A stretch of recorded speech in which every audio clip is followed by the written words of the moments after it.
We'll continue now with our discussion about menachos, and today we're going to focus our attention firstly on a very unique kind of mincha, which is called a minchas ote. And you may recall that this is a korban mincha which is obligatory on an individual who is guilty of one of a few possible sins. And what's unique about this mincha in terms of the complexion of the mincha is that it's called a mincha chareva, which literally means it's dry or desolate. It has no mixture, neither of shemen nor of levona. And in that sense, it's quite unique. And the Gemara in Menachos on Daf Nun Dalid addresses the following question. What happens if he adds water to the mixture? He did not add shemen, and Rabbi Yitzchak bar Avdimi is of the opinion that the word chareva, with regard to minchas chote, means to the exclusion of shemen. It does not mean to exclude mayim. And therefore he can knead the dough with water, and it makes no difference.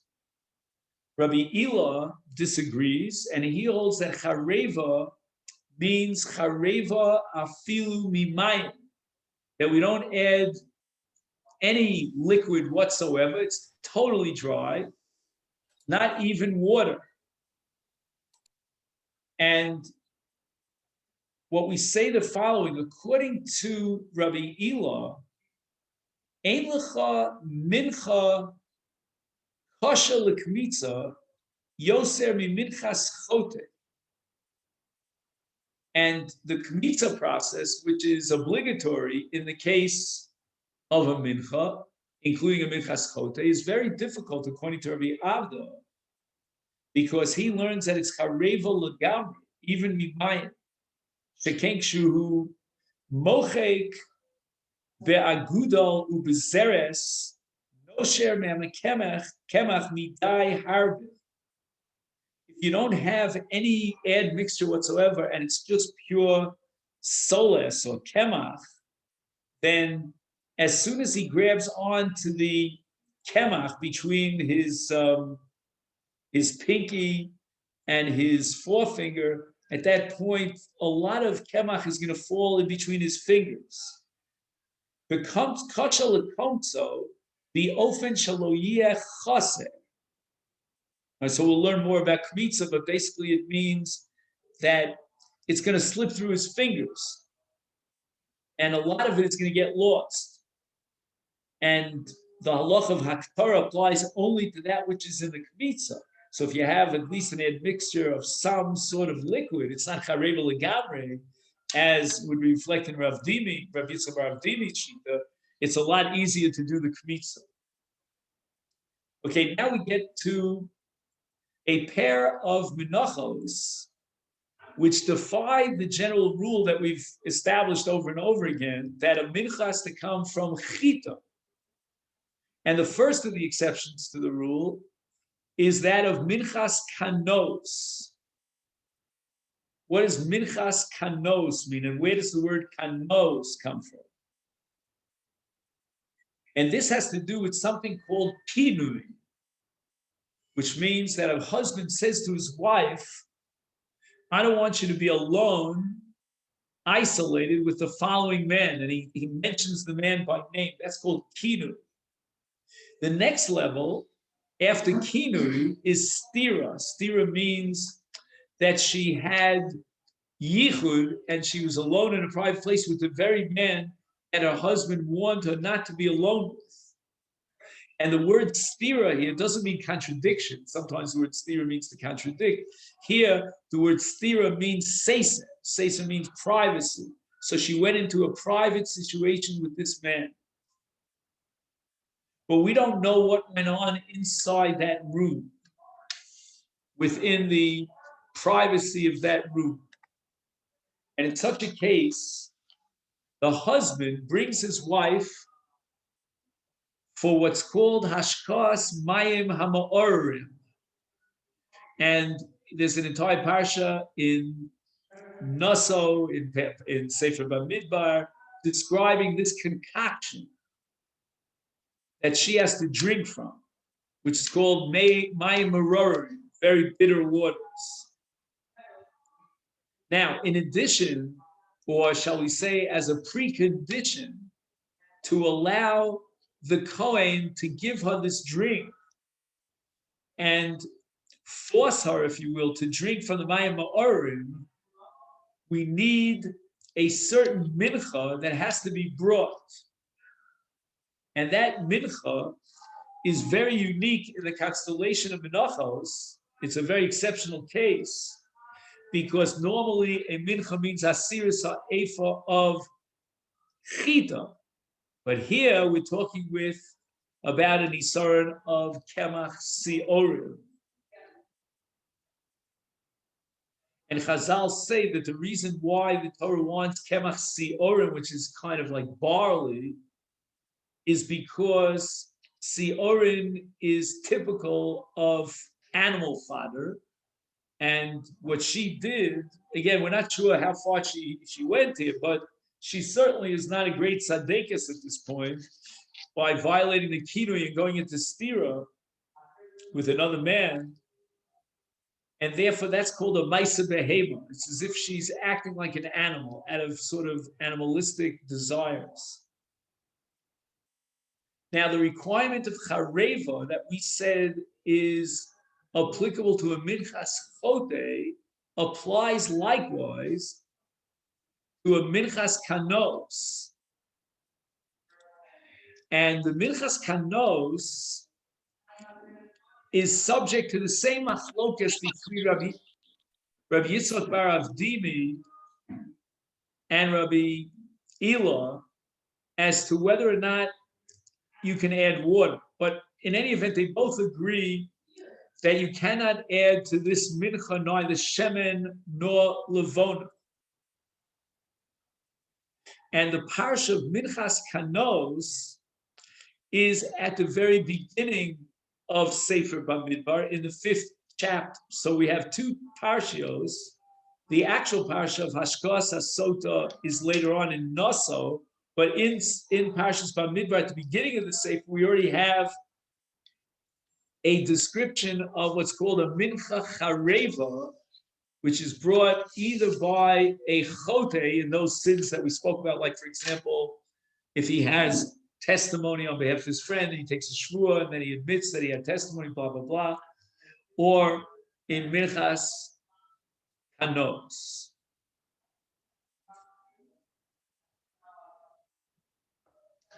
Okay. Now, we're going to shift our entire discussion of menachos to a very, very unique category, which has nothing to do with neder or nedava.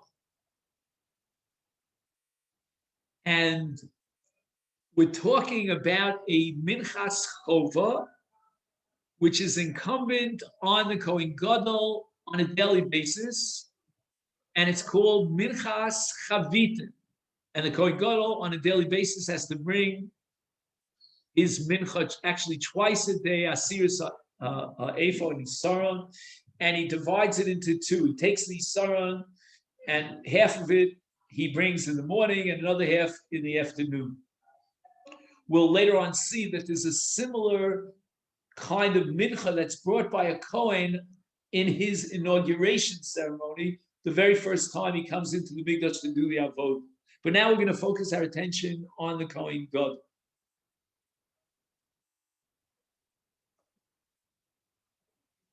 Now let's keep in mind that a minchas chavitin is brought as a fulfillment of the obligation incumbent upon the Kohen Gadol, but not necessarily by the Kohen Gadol. He's not going to be makar of the Korban. He's too busy on a daily basis with 1,000,001 things. the Kohanim will bring the Minchas Chavitim on behalf of the Kohen Gadol, and not once a day, but twice a day. Now the Torah says in the 6th chapter of Sefer Vayikra, Ze Karban Aaron Ubanov Asher Yakrivu Lashem Biyom Himashach Oso Asiris Ha'efa Soles Mincha Tamid Mechtzisa Baboker Machtzisa Be'erev.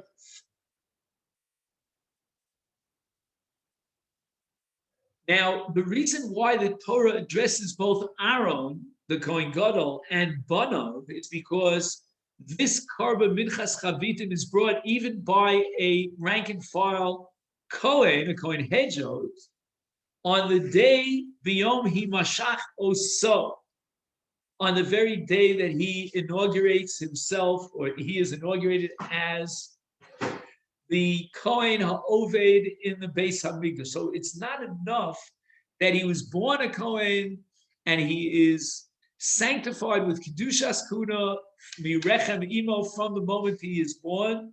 He also, in order to be matir his avodah in the Mikdash, he's got to be inaugurated, what we call chinuch. And part of that process is to bring a minchas chavitim, the same identical mincha which is brought by the Kohen Gadol on a daily basis.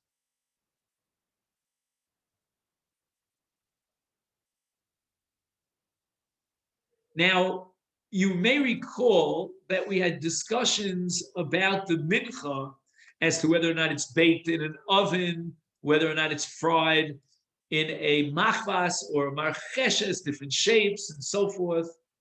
In the case that we're dealing with here, which is called Minchas Chavitim, we're dealing with a machvas. So in that sense, it is very similar in its makeup to one of the 5 categories that we had of a Minchas Nidava, one of which was a Minchas Machvas. Am I right? In the list, it is number 2 on the list, if I'm not mistaken. There it is, Minchas Machvas.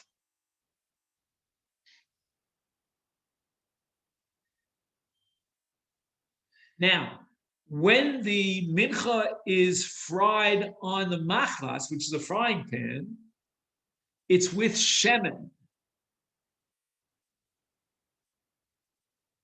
So that's called machvas b'shemen te'aseh. The Torah is telling us that you should create this mincha is a machvas b'shemen.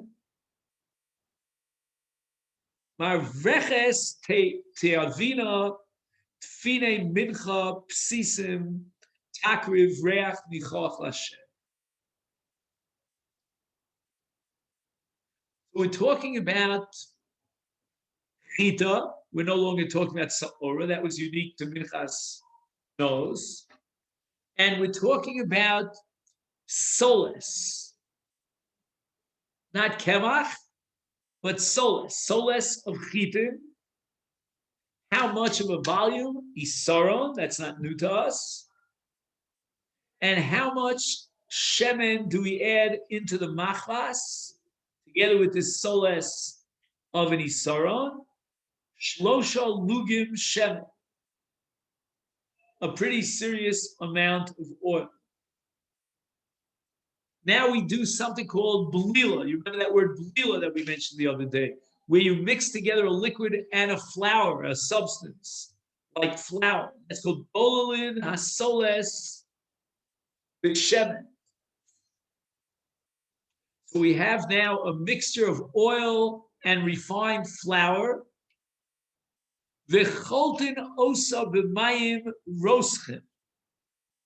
This is something that you may remember if you ever visited a bagel store where they make the bagels. You know, in other words, not the store where they sell the bagels, but if you go back to the when I was a kid, when you bought a bagel, you actually could go. They give you a tour in the back room and how they make the bagels. So they take the flour and water, and then they dip it into boiling hot water. Have you ever seen it? And then it floats to the top. So that's what we're going to make here in this minchas chavite. Bololim asoles bechelik me'ashemen vecholtin. That's called chalita, by dipping it into b'mayim roasted in boiling water, hot water. The loshim osa, the ofin mimena betanur. And now we take this isaron of soles, of chitim, that's been mixed together with 3 lugim of shemen, and after we dipped it into the boiling hot water, then it's still soft, and we can knead it in such a way that after the chaluta, we can bake it in the oven. So that you'll see sometimes you'll come in and you'll see that they remove the bagels baked from the oven. That's because you didn't see the previous process where they dipped it into the hot water and then they bake it in the oven.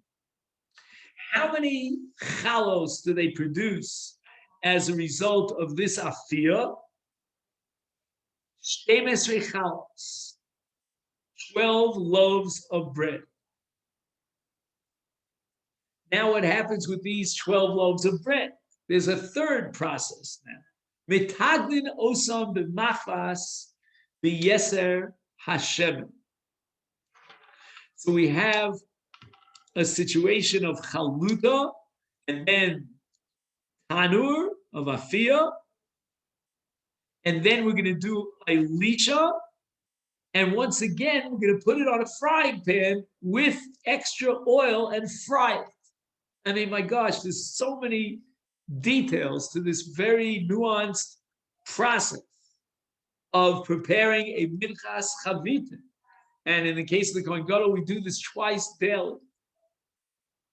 And now he quotes a Gemara in Menachas Daf Nun that quotes a Brisa and a Machlokes regarding the exact seder, the sequence in preparing this minchas chavit. We'll start with the opinion of the Tanna Kama. According to the Tanna Kama, the tigun comes before the afiyah. First, we fry it with the extra oil that we discussed in a frying pan, and then we do afiyah. Why? Tanna Kama learns this from a pasuk. It says, "Al machvas b'shemen ta'aseh tofini minchas pitin." What does the word tofini mean? You and I would say it's a conjugation of some simpler root. But the Tanna Kama says that the word tofini is notrika. Notrika means when you take apart the letters of a word and you make words out of the word. In the case of tofini, it's tafina na. What does that mean, tafina na? Klomar, b'shas afiyasa hitzricha kfar lios mitugenes miat b'machas.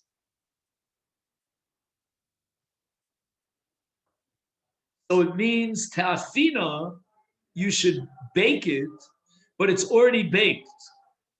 No, it means it's already been cooked. Right? Like, for example, you remember the Pesach, in the Korban Pesach, we emphasized over and over again that the Torah doesn't allow you to cook the Korban Pesach. It's got to be roasted on an open fire.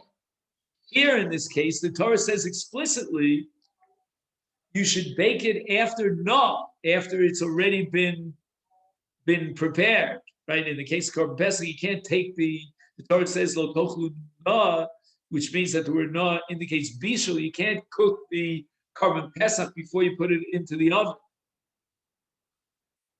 But here In the case of Minchatz Chavitim, the Torah is telling us that there's already a process of quasi bishul that took place before the afir,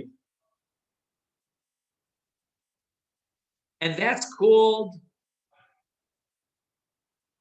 Second, let me just get this straight.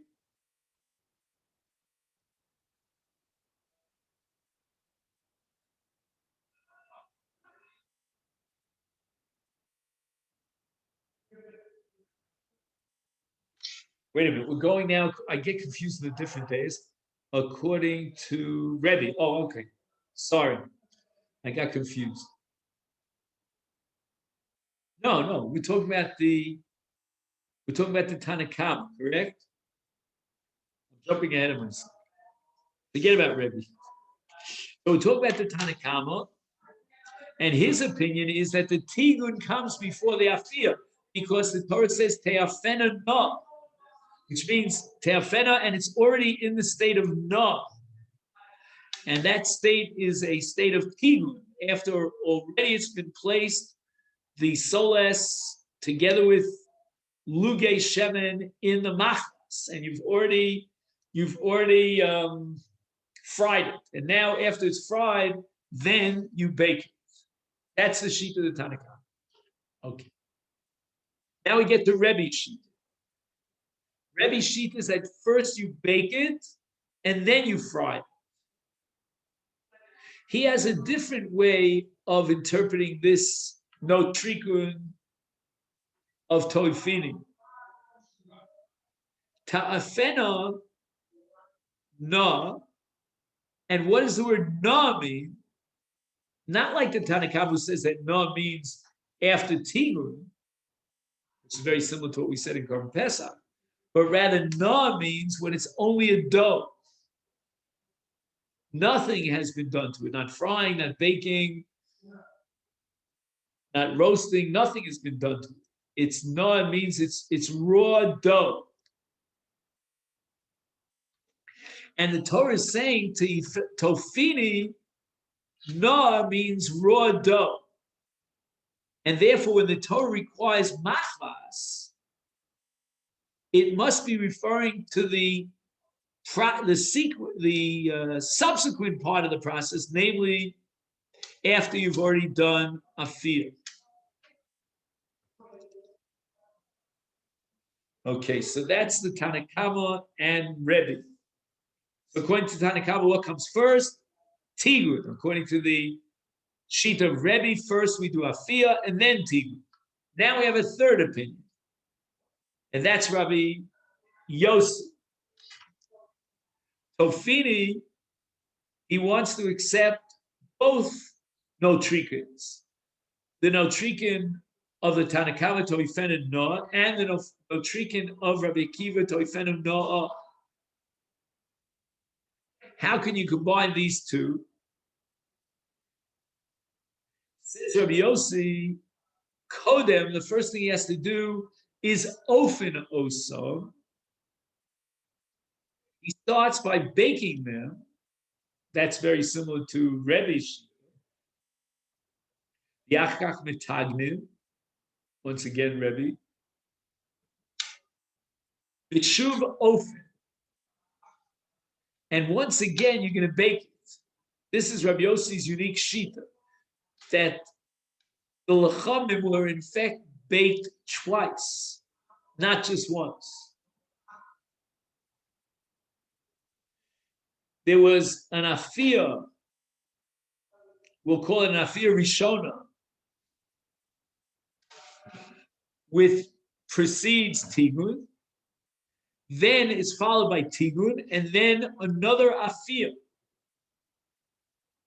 And what he gains now, Rabbi Yotzi, is he has both notrikin, the notrikin of the Tanakhama and the notrikin of Rebbe. Why? He has the notrikin of the Tanakhama because before the second afia, there'll be a tigun. He has the notrikin of Rebbe. And the reason why he does have the notrikin of Rebbe is because Rebbe wants Afia first. So with the first Afia, he fulfills the requirement of Rebbe. And that's called Na'ah. With the second Afia, he fulfills the requirement of the Tanakam, which means No, not Na'ah.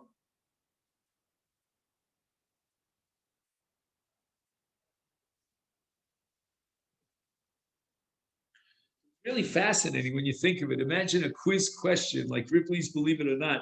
Where do you find in the world of halacha, test a child, that there's a requirement of two afiyas on the same object? And the answer is, according to Rabbi Yossi, in the case of a minchas chavitim, that minchas chavitim starts with an afiyah, and after tigun ends with the second afiyah.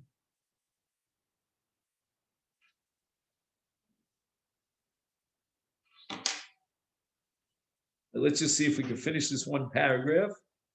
Yesha Piresh, he writes here in the footnote that this seems to be a Lishna Basra of Rashi. Rashi quotes two interpretations. Shekodem, that according to Rabbi Yossi, you begin with Tigun. The Achkach Ofim, and you have now fulfilled the Notrikun of the Tanakama Tofeni No. So you do Tigun and then Afir. Elisha Osim Osam Gidolim Umerukaim Vidakim Kidei Lekaim Toifenu No.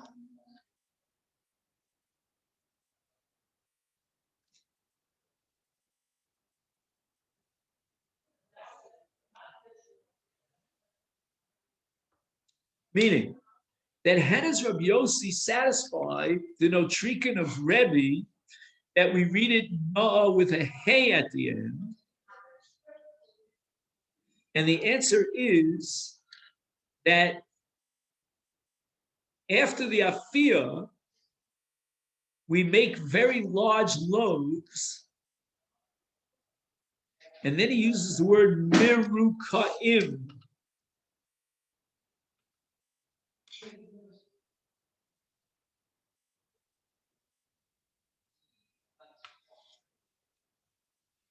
I don't know. I think what he's saying is that according to Rashi's second interpretation, when Rebbe in the Nutrikan requires Noah, it means that you take a larger baked bread and you cut it down to size. And then it's called Toifenu Noah.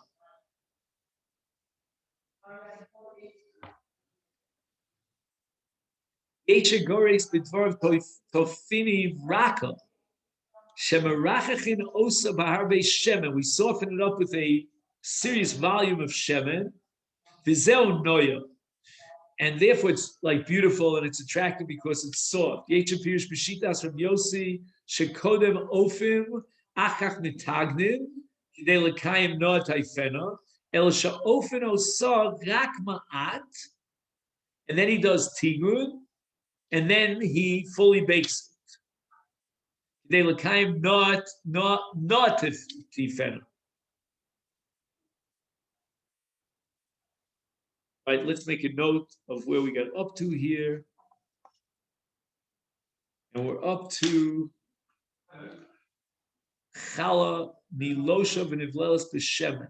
Okay, fine. Now we're going to get into some of the nitty gritties about how to prepare a min.